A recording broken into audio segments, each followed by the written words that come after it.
ರುದ್ರ, ಈ ಊರಲ್ಲಿ ಏನೋ ಗದ್ದಲವಿದ್ದಂತೆ ಊರು ತುಂಬಾ ಸುದ್ದಿ ಹಬ್ಬಿಕೊಂಡ್ಬಿಟ್ಟಿದೆ. ಈ ವಿಷಯ ನಿನಗೇನು ಗೊತ್ತಿಲ್ಲವೇನೋ? ಹೌದ್ರಿ ದಣ್ಯರ, ಅದಕ್ಕಂತ ಊರು ಮಂದಿ ಎಲ್ಲ ಬಂದ ನಿಮ್ಮನ್ನು ಭೇಟಿ ಆಗ್ಬೇಕಂತ ಬಾಗಿಲ್ದಾಗ ನಿಂತಾರ್ರಿ. ದಣ್ಯರ, ಬರುತ್ತಾ ನಮ್ಮ ಊರ ಭಾಳ ಹೊಲಸಾಗಿ ಹೋತ್ರಿ ದಣ್ಯರ, ಭಾಳ ಹೊಲಸಾಗಿ ಹೋತು. ದಣ್ಯರ, ಆ ಕಾಳ ಮತ್ತ ತಪ್ಪು ಮಾಡ್ಯಾನಂತ್ರಿ. ಏನ್ ಮಾಡಿದ್ದಾನೋ ರುದ್ರ? ದಣ್ಯರ, ಯಾವ ಬಾಯಿಂದ ಹೇಳ್ಬೇಕ್ರಿ? ಅಲ್ಲ, ಹೋದ ಸರಿಯಾಗ ಅವ ತಪ್ಪು ಮಾಡಿದಾಗ ಅವ ತಿದ್ಕೋತಾನಂತ ಹೇಳಿ ನೀವು ದಂಡ ಮಾತ್ರ ಹಾಕಿದ್ರಿ. ಆದ್ರ ಇವತ್ತು ಆ ಕಾಳ ಏನು ತಪ್ಪು ಮಾಡ್ಯಾನ ಗೊತ್ತೇನ್ರಿ? ಏನು ಮಾಡಿದ್ದಾನೋ ರುದ್ರ?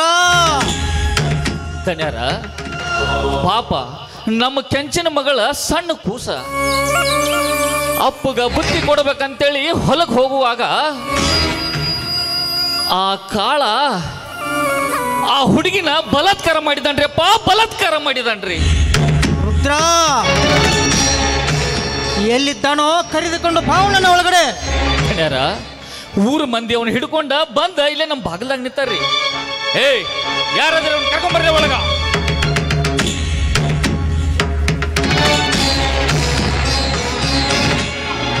ರುದ್ರ, ಇವನು ಈ ಊರಾಗ ಏನ್ ತಪ್ಪು ಮಾಡಿದ್ದಾನೋ ರುದ್ರ? ದಣ್ಯರ, ನಮ್ಮ ಕೆಂಚಿನ ಮಗಳನ್ನ ಇವ ಬಲಾತ್ಕಾರ ಮಾಡ್ಯಾನ್ರಿಪ್ಪ.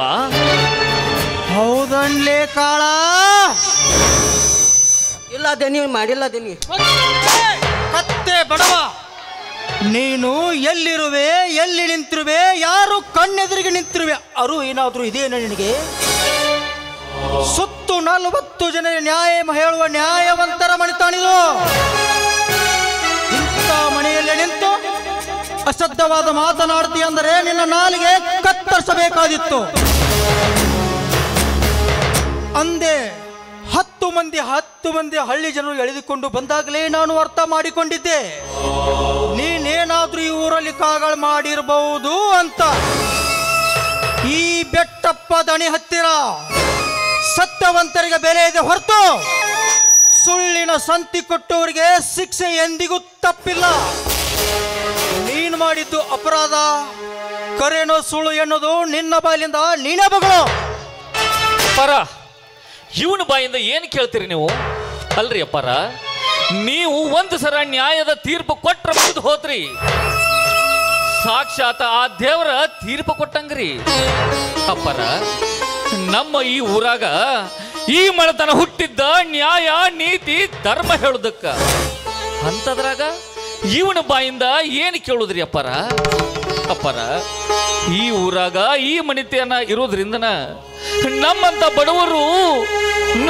ಬಡವರು ಸಾರ್ಥಕದಿಂದ ಬದುಕ್ತಾ ಇದ್ದೀವಿ. ಅಪ್ಪರ, ಇಂತಹ ಕೆಟ್ಟ ಕುಲದ ಕಾಳ ಈ ಪುಣ್ಯ ಭೂಮಿಯಾಗ ಹುಟ್ಟಬಾರ್ದಾಗಿತ್ರಿ ಅಪ್ಪ, ಹುಟ್ಟಬಾರ್ದಾಗಿತ್ತು.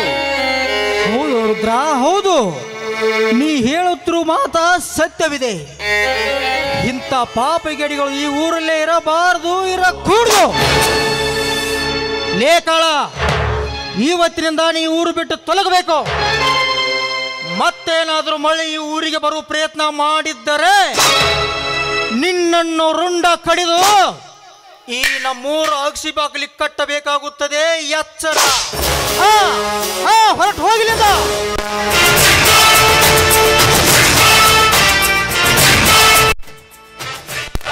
ಅಪ್ಪರ, ಇಂತಹ ಚಿಕ್ಕ ವಯಸ್ಸಿನಾಗ ಎಷ್ಟ ಕಷ್ಟವಾದ ನ್ಯಾಯದ ನಿರ್ಣಯಗಳನ್ನ ಸಲೀಸವಾಗಿ ಹೇಳ್ಬಿಡ್ತಿರಲ್ರಿಪ್ಪ.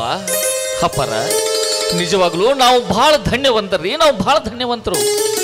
ಆದ್ರ ನಿಮ್ಮಂತ ಮಾನವರಿಗೆ ಒಂದು ಗಂಡು ಸಂತಾನ ಕೊಡಲಾರ್ದ ಆ ದೇವರು ಬಹಳ ದೊಡ್ಡ ತಪ್ಪು ಮಾಡ್ಯಾನ್ರಿ ಅಪ್ಪ, ಬಹಳ ದೊಡ್ಡ ತಪ್ಪು ಮಾಡ್ಯಾನ. ಅಪ್ಪರ, ಈ ಮನೆತನಕ ಒಬ್ಬ ಗಂಡು ಮಗ ಹುಟ್ಟಬೇಕ್ರಿ ಅಪ್ಪ, ಹುಟ್ಟಬೇಕು. ಈ ಮನೆತನದಾಗ ಒಬ್ಬ ಗಂಡು ಮಗ ಹುಟ್ಟಿ ನಿಮ್ಮಂಗ ಸುತ್ತ 40 ಹಳ್ಳಿಗೆ ನ್ಯಾಯ ನೀತಿ ಧರ್ಮವನ್ನು ಹೇಳುವಂತ ದೊಡ್ಡ ದಣಿಗಳಾಗ್ಬೇಕಪ್ಪ, ದೊಡ್ಡ ದಣಿಗಳಾಗಬೇಕು. ಅದನ್ನೆಲ್ಲ ನೋಡ್ಬೇಕನ್ನೋದು ನನಗ ದೊಡ್ಡ ಕನಸೈತ್ರಿ. ಇದೆಲ್ಲ ಯಾವಾಗ ನೆನಸಾಗ್ತೈತೋ ಆ ದೇವರೇ ಬಲ್ಲ. ರುದ್ರ, ನಮ್ಮ ಮದುವೆಯಾಗಿ 3 ವರ್ಷ ಕಳೆದರೂ ಮಕ್ಕಳ ಸಂತಾನ ಸಿಗಲಿಲ್ಲ. ಅದಕ್ಕಾಗಿ ಚಿಂತೆ ಮಾಡೋ ಅವಶ್ಯಕತೆಯೂ ನಮಗಿಲ್ಲ. ಆ ದೇವರು ನಮಗೆ ಸಾಕಷ್ಟು ಕೊಟ್ಟಿದ್ದಾನಪ್ಪ. 400 ಎಕರೆ ಜಮೀನು, ಬೆಳ್ಳಿ, ಬಂಗಾರ, ಸಂಪತ್ತು ಸಾಕಷ್ಟು ಕೊಟ್ಟಿದ್ದಾನೋ ರುದ್ರ. ಇಷ್ಟೆಲ್ಲ ಇದ್ದ ಮೇಲೆ ಚಿಂತೆ ಮಾಡೋ ಅವಶ್ಯಕತೆ ಇಲ್ಲಪ್ಪ. ಈ ಊರಲ್ಲಿರುವ ಪ್ರಜೆಗಳೇ ನಮ್ಮ ಮಕ್ಕಳು. ನಿಮ್ಮಂಥ ದೀನ ದಲಿತರೆ ನಮ್ಮ ಬಂಧುಗಳೊಂದು ತಿಳಿದಿರಾಯಿತು ರುದ್ರ, ತಿಳಿದುಕೊಂಡಿರಾಯಿತು. ಧನ್ಯರ, ನಿಮ್ಮದು ಬಹಳ ದೊಡ್ಡ ಮನಸ್ಸರಿಯಪ್ಪ, ಬಹಳ ದೊಡ್ಡ ಮನಸ್ಸು ಅಲ್ರಿ. ನಮ್ಮಂತ ದೀನ ದಲಿತರನ್ನ ನಿಮ್ಮ ಮಕ್ಕಳಂತ ಹೇಳ್ಕೊತಿರಲ್ಲ, ನಿಮ್ಮದು ಬಹಳ ದೊಡ್ಡ ಮನಸ್ಸರಿ.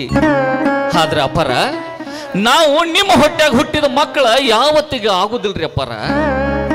ಈ ಮನೆತನಕ ಒಬ್ಬ ಗಂಡು ಮಗ ಹುಟ್ಟಬೇಕ್ರಿ ಅಪ್ಪರ.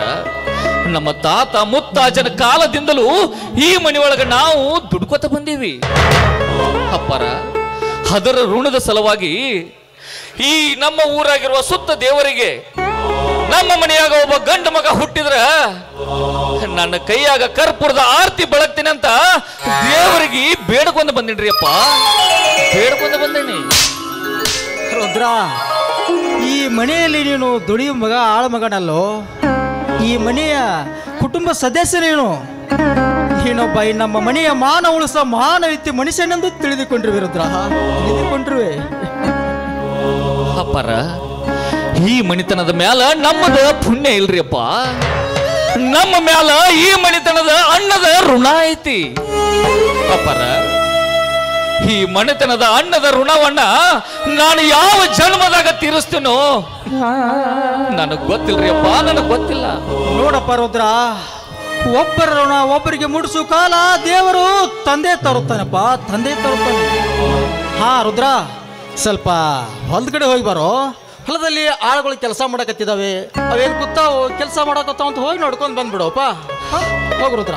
ಆಯ್ತು ರೀ ನನ್ನಪ್ಪ, ನೀವು ಹೇಳಿದಾಗ್ಲಿ, ನಾನು ಹೊಲದ ಕಡೆ ಹೋಗಿ ಬರ್ತೀನಿ ರೀ ಅಪ್ಪ.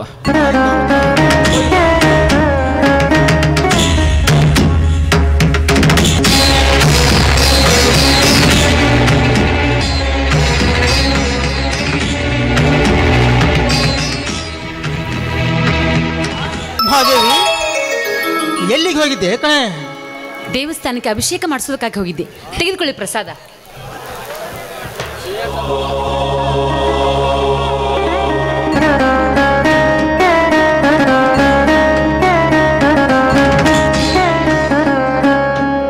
ಮಹಾದೇವಿ, ದಿನನಿತ್ಯ ದೇವರಂದ ದೇವರುಗಳಿಗೆ ಅಭಿಷೇಕ ಮಾಡಿಸಿ ಬರ್ತೀಯ, ಯಾಕಂತ ಕೇಳಬಹುದಾ?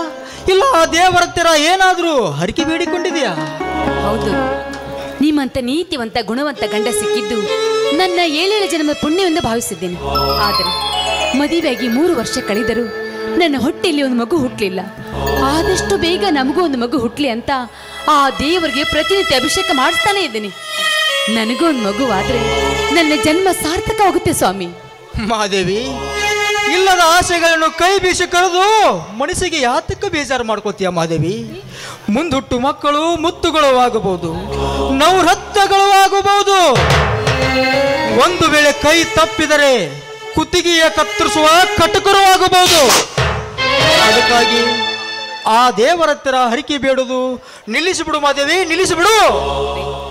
ಯಾಕ್ರಿ ದೇವರ ಮೇಲೆ ಇಷ್ಟೊಂದು ಕೋಪ ನಿಮಗೆ? ಓಹೋ, ನಾನು ಪ್ರತಿನಿತ್ಯ ಮಾಡುವ ಅಭಿಷೇಕ ವ್ಯರ್ಥ ಆಗುತ್ತೆ ಅಂತ ತಿಳ್ಕೊಂಡಿದ್ದೀರಾ? ಇಲ್ಲ ರೀ, ನೋಡ್ತಾ ಇರಿ, ಆದಷ್ಟು ಬೇಗ ನಮಗೂ ಒಂದು ಮಗು ಆಗುತ್ತೆ. ಆ ಮಗುನೇ ಮುಂದೆ ಈ ಮನೆಯ ನಂದಾ ದೀಪ ಆಗುತ್ತಾನೆ. ಅವನು ನಿಮ್ಮಂತೆ ಗುಣವಂತ ನೀತಿವಂತನಾಗಿ ದೊಡ್ಡ ದಣಿಯಾಗಿ ನಮ್ಮ ಮನೆಗೆ ಕೀರ್ತಿ ತರ್ತಾನ್ರಿ. ನನ್ನ ಆಸೆ ಈಡೇರೋದಲ್ಲಿ ಯಾವ ಸಂಶಯವೂ ಇಲ್ಲ. ಮಹಾದೇವಿ, ನಿನ್ನ ಆಸೆ ಈಡೇರಲು ಆ ದೇವರು ಕಣ್ಣು ತೆರಬೇಕಲ್ಲ ಮಹಾದೇವಿ? ಆ ದೇವರು ಈಗಾಗಲೇ ಮೇಲೆ ಕಣ್ ತೆರೆದಿದ್ದಾನ್ರಿ. ಅಂದ್ರೆ ಮಹಾದೇವಿ ಹೇಳುತ್ತಿರು ಮಾತು ಅಂದ್ರೆ ನಾನೀಗ ನೀನೀಗ 3 ತಿಂಗಳು ಗರ್ಭಿಣಿ. ಈ ಮಾತು ಸತ್ಯವೇನೆ? ಸತ್ಯವಾಗೂ ಹೇಳ್ತಾ ಇದ್ದೀನಿ ಮಹಾದೇವಿ. ಹಿಂದೆ ನೀನು ಎಷ್ಟೇ ನಾಚಿಕೊಂಡರೂ ಬರೀ ನನ್ನ ಮನ ನಗುತ್ತಿತ್ತು ಮಹಾದೇವಿ, ನಗುತ್ತಿತ್ತು. ಆದರೆ ಇವತ್ತು ನನ್ನ ಮನ ಕೂಗುತ್ತಿದೆ ಮಾದೇವಿ, ನನ್ನ ಮನ ಕೂಗುತ್ತಿದೆ. ಏನೆಂದು? ನಿನ್ನನ್ನು ಬೇಗನೆ ನೋಡಿದ ಜನ ಏನಂದಾರು?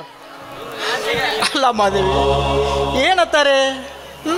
ಈ ನಿನ್ನ ರಸಿಕನಿಗೆ ಏನಾದರೂ ಇಬ್ಬಾದ ಗೀತೆ ಹಾಡಬಾರದೆ?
ನಡತೆಯಂತೆ ಸುತ್ತೂರ ಮುರುಗಲ್ಲ ಕೊಡಿ